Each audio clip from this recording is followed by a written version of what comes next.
डेढ़ महीने के अथक प्रयासों के बाद Thane city property cell police ने 27 जून को उल्लासनगर विजय लक्ष्मी ज्वेलर्स की दुकान में हुई 3.2 करोड़ रुपए के गहने की चोरी मामले का खुलासा करते हुए नेपाल के रहने वाले 3 व्यक्ति माधव गिरी, दिनेश उर्फ सागर रावल और दीपक भंडारी को गिरफ्तार कर उनके पास से 550 ग्राम सोना बरामद किया है, जिसकी कीमत 33 लाख रुपए के आसपास बताई जा रही है।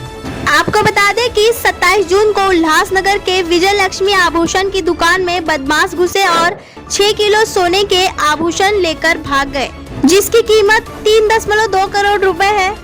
आरोपियों को पकड़ने के लिए 5 टीम का गठन किया गया।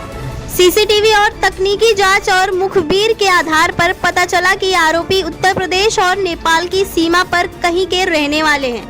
पुलिस ने इन तीनों को नेपाल भारत के बॉर्डर से गिरफ्तार कर लिया है। इस लूट में और कितने लोग शामिल हैं, पुलिस इसकी जांच कर रही है और भी चोरी के आभूषण का पता लगा रही है। थाने पुलिस आयुक्तालय में उल्लासनगर पुलिस स्टेशन के हद्दी में 26 जून को एक घरफोड़ी हुई थी। उसमें लगभग 6 किलो सोना उसमें चोरी हुआ था और इसका जो तपास था वो स्थानिक पुलिस स्टेशन भी कर रहा था, क्राइम ब्रांच भी कर रहा था। इसमें हमारे जो क्राइम ब्रांच की टीम थी उसमें हमने लगभग 5 टीम तैयार की थी। इसका सुपरविजन एसीपी डिटेक्शन 1 सोनोने साहब और एसीपी डिटेक्शन 2 डोंगरे साहब ये कर रहे थे और इसमें लगभग 5 टीम काम कर रही थी। उसमें से प्रॉपर्टी सील की जो वरिष्ठ पुलिस निरीक्षक रावराणी साहब है, उनके ये जाधव है, कांस्टेबल भुरके है और उनकी पूरी टीम ने उसमें काम किया और उसमें टेक्निकल एनालिसिस और जो कुछ सीसीटीवी फुटेज था उसके तहत जो हमने लगभग 1-2 महीने से तपास चल रहा था उसमें ब्रेक मिला उनको। और यहाँ पे लगभग तपास जो चल रहा था वो लखनऊ, बनारस, नेपाल और इंडिया के बॉर्डर पे कुछ गाँव में हमने तपास किया और उसमें टेक्निकल तपास के थ्रू हमें ऐसा पाया गया है कि 3 आरोपी हमारे यहाँ पे वो प्रेजेंट है, तो यहाँ से हमने अरेस्ट किए। इसमें 3 आरोपी है, माधव गिरी, दिनेश रावल और दीपक भंडारी करके 3 आरोपी हमने अरेस्ट किए। ये तीनों नेपाल के रहने वाले हैं और जो हमने अरेस्ट किए उनके पास से लगभग 550 ग्राम तोला इसमें हस्तगत हुआ है, लगभग 33 लाख का सोना हस्तगत हुआ है। और इसमें ऐसा भी पाया गया है कि इन्होंने पहले कामोटी पुलिस स्टेशन में भी सेम मोडस ऑपरेंडी के तहत उन्होंने एक ज्वेलरी शॉप में घरफोड़ी की है। और इसमें जो दिनेश रावल करके जो आरोपी है उसके ऊपर पहले भी गुने, एक वापी पुलिस स्टेशन गुजरात में, उलाल पुलिस स्टेशन मंगलुरु में, एक कामोटी पुलिस स्टेशन पनवेल और माधवनगर पुलिस स्टेशन मध्य प्रदेश में 4 गुने ऑलरेडी उसके ऊपर दाखिल है।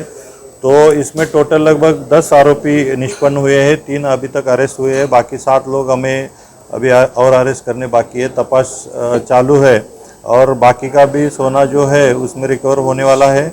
ये आरोपी जैसे ही अरेस्ट होते हैं उनके पास से हम रिकवर करने वाले हैं। तो एक बहुत ही अच्छा डिटेक्शन हमारे प्रॉपर्टी सेल क्राइम ब्रांच ने किया है और इसमें आगे जाके भी जो आरोपी हम अरेस्ट करने वाले हैं उसके पास से ये बाकी का सोना भी उसमें बरामद होगा। सर 3.25 करोड़ के लगभग जो है मुद्देमाल जो चोरी है उसमें से कितना अब तक रिकवर हो चुका है और आने वाले समय में कितने आरोपी इसमें गिरफ्तार होंगे और क्या ग्रुप हो सकता है और क्या उनको ऑपरेट हो सकता है? इसमें लगभग 6 किलो सोना चोरी हुआ था और उसमें लगभग हमने 550 ग्राम उसमें हमने बरामद किया है, मतलब 55 तोला। और इसमें अभी आगे जाके जो टोटल 10 लोग हैं उसमें से 3 आरोपी अरेस्ट हुए हैं, लगभग 7 आरोपी अरेस्ट होने बाकी है, तो उसकी इन्वेस्टिगेशन जारी है। सर दुकान के अंदर जो सीसीटीवी दिखाई दे रहा है उसमें बाकायदा गेट खोलते हुए दिखाई दे रही है, क्या ये लोग पहले दुकान में शामिल थे? रबाले का जो मामला है वो बगल में दुकान है, लोग भाड़े पे लेते थे, इस तरह से वो लोग चोरी करते थे। निश्चित रूप से ये जो गुनाह है उसमें मोडस ऑपरेंडी ऐसी पाई गई कि इन्होंने वहाँ पे वॉचमैन करके काम कर रहे थे ज्वेलरी शॉप में और वहाँ पे उन्होंने पूरा दुकान बंद कब होता है, ऑफ कब होता है, वीकली ऑफ, और वहाँ पे कितने सीसीटीवी फुटेज है और ये पूरा रेकी करके पूरा ऑब्जर्वेशन करके उन्होंने जब दुकान बंद दूसरे दिन होने वाला था वो पहले रात में उन्होंने किया ताकि उनको पता न चले मालिक को और वो लेट पुलिस को अप्रोच हो। एक दिन लेट पुलिस स्टेशन में आए, उसके बाद गुना दाखिल हुआ। तब तक ये लोग महाराष्ट्र से लगभग यूपी, दिल्ली यहाँ पे बाहर निकल गए थे।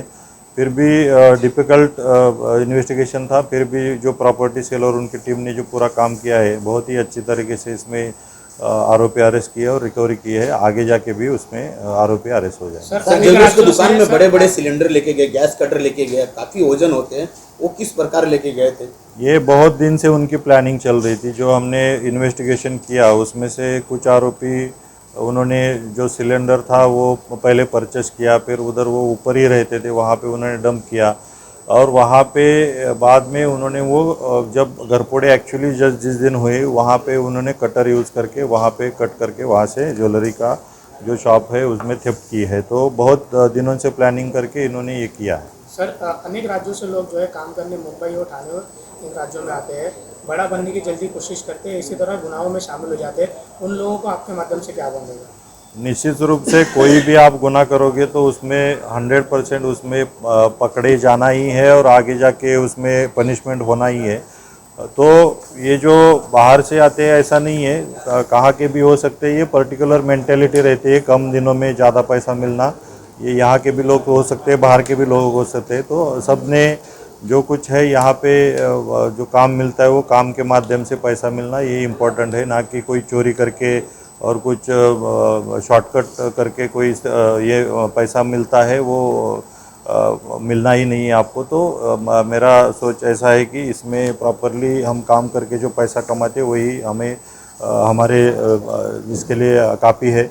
तो इसमें हम कोई भी बाहर के लोगों के ऊपर ब्लेम नहीं कर सकते। ये पर्टिकुलर मेंटेलिटी रहती है या ह्यूमन बीइंग की या आम आदमी की कि शॉर्टकट में पैसा मिले, तो हर एक के लिए वही लागू होता है।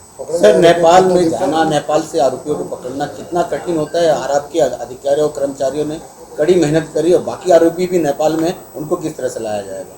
हमने अभी तक कभी भी नहीं बोला कि हमने नेपाल से आरोपी अरेस्ट किए हैं। जो आरोपी अरेस्ट किए ये यहाँ से ही अरेस्ट किए गए हैं और जो कुछ आरोपी कहाँ से भी हो हम उनका जो है लोकेशन लेके हमने प्रॉपर अरेस्ट करना है। और आगे जाके भी जो 7 आरोपी है वो कहाँ पे है पता नहीं है, लेकिन जो इन्वेस्टिगेशन होगा, जो टेक्निकल इन्वेस्टिगेशन होगा उसके हिसाब से हम वहाँ से अरेस्ट करें। कितने दिन की इनको पुलिस कस्टडी में होते हैं? जो सिक्योरिटी पर्सन होते हैं उनका पुलिस वेरिफिकेशन नहीं होता, इसलिए आज से होता है। निश्चित रूप से मैं जो ज्वेलरी शॉप है उनको एक मैसेज देना चाहता हूँ। ज्वेलरी शॉप हो या कोई भी शॉप हो या सोसाइटीज़ हो, जो कोई बंदा हम वॉचमैन करके रख रहे हैं तो उसका पुलिस वेरिफिकेशन होना ज़रूरी है। क्योंकि अभी जो मोडस ऑपरेंडी चल रही है ऐसी है कि वो वॉचमैन करके रहते हैं, वहाँ पे ऑब्जर्व करते हैं, वहाँ पे कौन से घर में कौन एब्सेंट है, कौन छुट्टी पे जाता है। ज्वेलरी शॉप में भी ऐसा ही रेकी करते हैं और वहाँ पे ये करते हैं, चोरी करते हैं। तो हर एक जन ने जो सोसाइटीज़ है, housing societies, jewellery shop particularly, सब ज्वेलरी शॉप के ओनर को मेरा इसमें एक मैसेज है कि आप लोग जो भी वॉचमैन रख रहे हो उसका पुलिस वेरिफिकेशन होना इम्पोर्टेंट है। उसको थोड़ा सा आपको परिश्रम लेना पड़ेगा, लेकिन ये बाकी चीज़ें आपकी जो बाकी आगे जाके जो इतना बड़ा घरपोड़ी या कोई चोरी होती है इससे हम बच सकते हैं। तो वेरिफिकेशन, पुलिस वेरिफिकेशन इम्पोर्टेंट है उसमें। सर कितने दिन की पुलिस कस्टडी में? सर ये एक बात अभी जो आरोपी पकड़े गए हैं उनको 11 तारीख को हमने अरेस्ट किया था। 18 तारीख पहले पुलिस कस्टडी थी, अभी 22 तारीख तक मतलब आज तक पुलिस कस्टडी है। अभी हम माननीय कोर्ट के उल्लासनगर से प्रीति यादव की एक रिपोर्ट।